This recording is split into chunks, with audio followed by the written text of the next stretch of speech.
First అంటే నేను మామూలుగా 1 సంవత్సరం నుంచి క్లాసులు వింటా ఉన్నా ఆన్లైన్లో. దాని మీద అంటే కొంచెం అవగాహన వచ్చింది. వీళ్ళు పెట్టారని చెప్పాక నేను వచ్చా. నాకు చాలా తెలుస్తుంది దాంట్లో ఏముంది, చాలా గొప్పది, తెలుసుకోవాల్సింది చాలా ఉంది. అది మార్పు విన్నారు, ధ్యానం చేశారు. ఈ 21 రోజుల్లో మీకేమనిపించింది? నాకు పౌర్ణమి రోజు చాలా ఎనర్జీ వచ్చింది. చాలా అంటే చాలా, అసలు తట్టుకోలేనంత ఎనర్జీ, ఇంకా చాలా గ్రిప్ వచ్చింది. నా ఇంటి దగ్గర నిన్న కూడా నేను 3 గంటలు చేసేసుకున్నాను. తెలుస్తుంది అన్నమాట, బాడీ మొత్తం బాగా. ఇంకా ఎవరైనా చెప్తారా? ఆ మేడం ఒకసారి క్లాస్ కొడదాం. ఈరోజు ఉదయం కూరగాయలు కోయడానికి 15 మంది దాకా వచ్చారు సుమారు. పాతకాలంలో ఒక ఇంట్లో ఒక పెళ్లి జరుగుతుంటే ఎలా కొడవ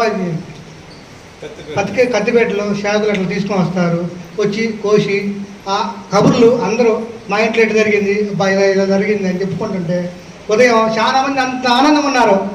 పాతకాలము అబ్బో, ఈరోజు ఆ ప్రేమతో ఆ వండిన అన్నం అక్కడ ఉండడం కూడా ఎంత ఆనందంగా చేశారు. కూరగాయలు కొనడం కానీ, ఆ అన్నం వండటం కానీ, అది చేయటం కానీ అసలు ఎంత ఆనందంతో చేయాలంటే అంత ఆనందంతో అంత ప్రేమతో చేస్తున్నారు వాళ్ళు.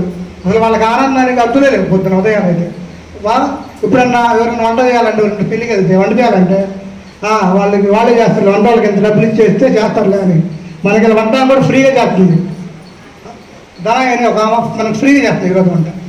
అది వస్తుందిగా మొన్న పౌర్ణమి రోజు పొద్దున్నే వచ్చి ధ్యానం చేసినప్పుడు ఎద్దులు వస్తున్నాయి, ఉరుకుతా వచ్చినాయి. ఎవ్వరు లేరు మనుషులు, అయినా ఆగిపోయినాయి. వచ్చి ఎంతో ఉరుకుతా వచ్చినాయి, అట్లాగాని వచ్చినాయి. మళ్ళీ మనుషులు ఎవరైనా లేరు వాటి పక్కన, అటంతటా అయ్యి ఆగిపోయినాయి. ఈ ఎనర్జీ ఎక్కువగా వచ్చి కొంచెం నొప్పి తగ్గింది. ఎవరి ఒక్కరోజు చేయవచ్చు. పొద్దున్నే కూరగాయలు బాగుంది. ఎవరైనా ధ్యానం చేయాలి, అందరూ అద్భుతంగా ఎదుగుతారు.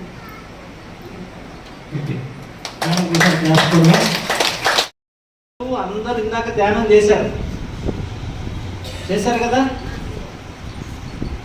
ఇంతమంది 100 మంది ఎప్పుడైతే సామూహికంగా ధ్యానం చేస్తారో, ఇంటికాడ ఒక మనిషి కూర్చొని ధ్యానం చేస్తే 1 నిమిషం పాటు శూన్య స్థితిని పొందితే ఒక ధ్యానం అయితే, 100 మంది కూర్చొని ధ్యానం చేస్తే 100 ధ్యానాలు అవుతాయి ఒక్కొక్క మనిషి.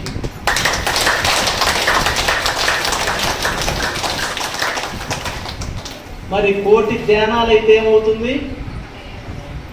లయం అవుతుంది. ఏ లయం? ఆలయమే. ఏ లయం అంటే ఇప్పుడు వరకు ఏదైతే ధ్యానం లేకపోతే మనుషులు ఎప్పుడు ఆలోచనతోనే ఉన్నారా లేదా? ఉదయం నిద్ర లేపుద్ది, ఇక లేపేం చేస్తుంది? నేను, నా వాళ్ళు, నా ప్రపంచం కూడా లేదు, నా వాళ్ళు, ఇదంతా నాది అని నిద్ర లేపుద్ది. నిద్ర లేపి ఇక పరిగెత్తిస్తుంది.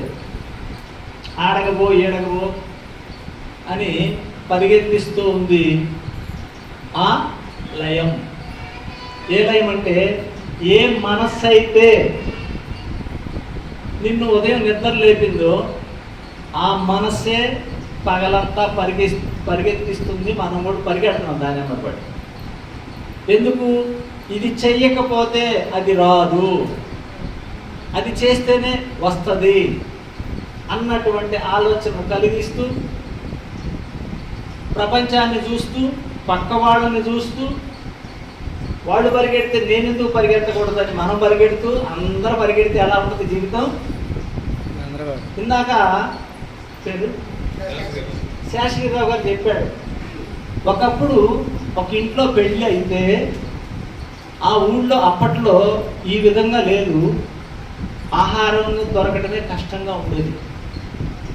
కాబట్టి ఒక ఇంట్లో పెళ్లి చేయాలి అంటే అందరూ వచ్చి ఇది నా కుటుంబం అన్నటువంటి దీనిలో అందరూ వచ్చి వారికి సహాయ సహకారాలు అందిస్తూ, ఆర్థికంగా కూడా సహాయ సహకారాలు. ఎందుకు అంటే అన్నం దొరకనటువంటి పరిస్థితుల్లో మనం ఇచ్చినటువంటి ఈ రూపాయి వాళ్ళందరికీ, ఆ పెళ్లి దంపతులకి ఆ 4 రోజుల పాటు ఆ జీవితాన్ని సుఖంగా అనుభవిస్తారు. అన్నీ అందరి సహాయ సహకారాలు అందిస్తూ ఉన్నటువంటి ఈ జీవితం అంతా, సార్ సెల్ ఫోన్ ఆఫ్ చేయండి లేదా సైలెంట్లో పెట్టుకోండి. మీరు చేస్తున్నది ఆషామాష కాదు, గుర్తుపెట్టుకోండి. ఆషామాషదైతే మనం ఎలా ప్రవర్తించినా అది సరిపోదు. ఏదన్నా ఉంటే ఫోన్ అవసరమైతే బయటికి వెళ్ళి మాట్లాడాలి. మధ్యలో మనం చేసే పని వల్ల ఈ 100 మంది డిస్టర్బ్ అవుతారు. ఇదే మనం చేయకూడని పనులు, ఇవే మనం చాలా తెలియవన్నీ. అలా ఆ దంపతులిద్దరికి సపోర్ట్ చేస్తూ ఆ కుటుంబానికి వీళ్ళందరూ కూడా ఏకమయ్యి అందరూ ఒక వసుదైక కుటుంబంలో ఉన్న ఈ జీవితాల్ని విజ్ఞానం అనే పరిస్థితులు బాగా ఎదిగిపోయామన్నటువంటి స్థితిలో చివరికి ఆ ఊర్లో ఉన్నటువంటి ఆ వసుదైక కుటుంబం కాస్త చివరికి నేను, నా కుటుంబం, నా పిల్లలు అనే పరిస్థితి వచ్చేసింది. మరి అలాంటి కుటుంబాలని ఆ స్థితిని దాటుకొని నేను నాది అన్నావు అంటే మనం ఎదిగినట్ట, తరిగిపోయినట్ట? తరిగిపోయాము. మనం ఏదో బాగా ఎదిగాము ఆర్థికంగా, లేకపోతే ఇంకో విధంగా ఎదిగిపోయామని పక్క వాళ్ళని కూడా పట్టించుకోవాలన్నటువంటి స్థితిలో ఈరోజు మానవుడు జీవిస్తున్నాడు అంటే స్వార్థం పెరిగిపోయింది. ఆ కుటుంబంలో కూడా మళ్ళీ ఇంకా భర్త ఏదన్నా అన్నాడు అంటే భార్య ఒప్పుకోదు. భార్య ఏదన్నా అంటే ఆ మనుషులు నాకు ఎదుర్కొంటామని మగవాడు ఒప్పుకోడు. ఇలా జీవితాలు గడుపుకుంటూ మనమంతా వెల్లదీస్తున్న టైంలో తిరిగి మళ్ళీ అదే వసుదైక కుటుంబానికి నాంది పలికి అందరూ కలిసి పనిచేస్తే ఏదైనా సాధ్యం అవుతుందని తెలియజేసినటువంటి బ్రహ్మశుభాచరణ.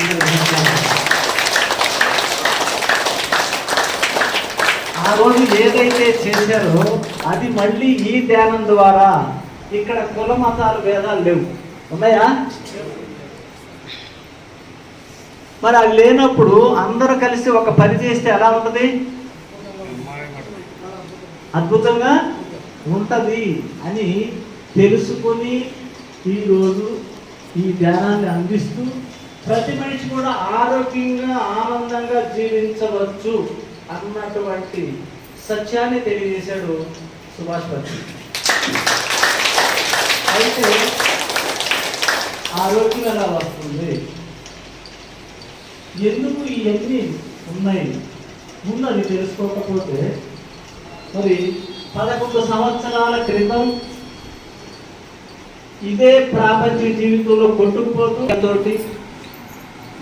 తిరిగి మళ్ళీ ఒక యాక్సిడెంట్ జరిగి ఆ యాక్సిడెంట్లో బ్రెయిన్లో లోపల పెయిన్ వస్తూ శరీరం అంతా నడువులన్నీ కూడా రోడ్డు మీద పడటంతో లోపల నడువులు కింద కూర్చుంటే లేవలేకుండా చిన్నగా లెగిస్తేనే నడవగలిగినటువంటి స్థితి నుంచి ఎప్పుడైతే ధ్యానం అనేది ఒకటి దొరికిందో మరి ఎన్నో రకాల మందులు వాడుకుంటూ ఆ బ్రెయిన్లో పెయిన్కి వాడుకుంటూ వెళ్ళదీస్తున్న ఈ జీవితంలో 42 సంవత్సరాలకి జీవితం ఇలా అయిపోయింది అని ఉందామా వెళ్దామా, ఈ పరిస్థితులు ఎలా తట్టుకోవాలి అన్నటువంటి స్థితిలో మరి ధ్యానం అందలేదు.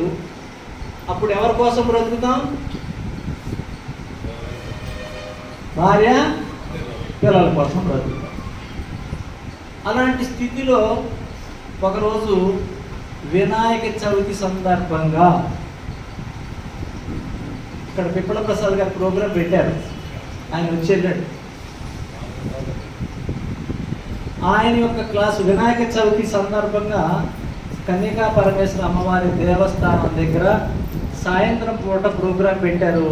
ఏ ధ్యానం అయితే తెలుసుకున్నారో ఆ ధ్యాన ప్రోగ్రామే చేశారు ఆ వినాయక చవితి పండుగ దగ్గర. ధ్యానం తెలుసుకున్నటువంటి వాళ్ళు ధ్యానమే చెప్తారు, రెండో దానికి వెళ్ళం. ఎందుకు? ఇక్కడ లోక కళ్యాణం ఉంది కనుక. అలా ఆ ప్రోగ్రాంలోకి వెళ్ళి అందరూ ధ్యానంలో ఉన్నప్పుడు వెళ్ళి కూర్చొని కళ్ళు మూసుకొని శ్వాసను గమనించండి అంటే, ఒక అరుగు మీద కూర్చొని కళ్ళు మూసుకుంటే ఆయన పాడినటువంటి ఆ శివుడు పాట లోపల శివుడు తాండవం చేస్తే ఎలా ఉంటుంది, అలాగని శరీరం కదల్లా, లోపల ఆ లోపల శివతాండవాన్ని అనుభవించి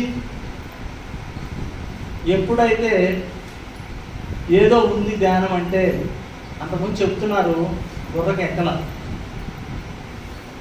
ఆ అనుభూతి ఏ రోజైతే ధ్యానంలోకి అడుగు పెట్టామో ఇప్పటికి 13 సంవత్సరాలు, సెప్టెంబర్ 6వ తారీఖుకి 13 నుండి 14 సంవత్సరం వస్తుంది. ధ్యానం వల్ల ఇప్పటి వరకు ఏ హాస్పిటల్కి వెళ్ళటం కానీ, ఏ ట్యాబ్లెట్ తీసుకొచ్చి వేసుకోవటం కానీ ఈ 13 సంవత్సరాల కాలంలో జరగలేదు.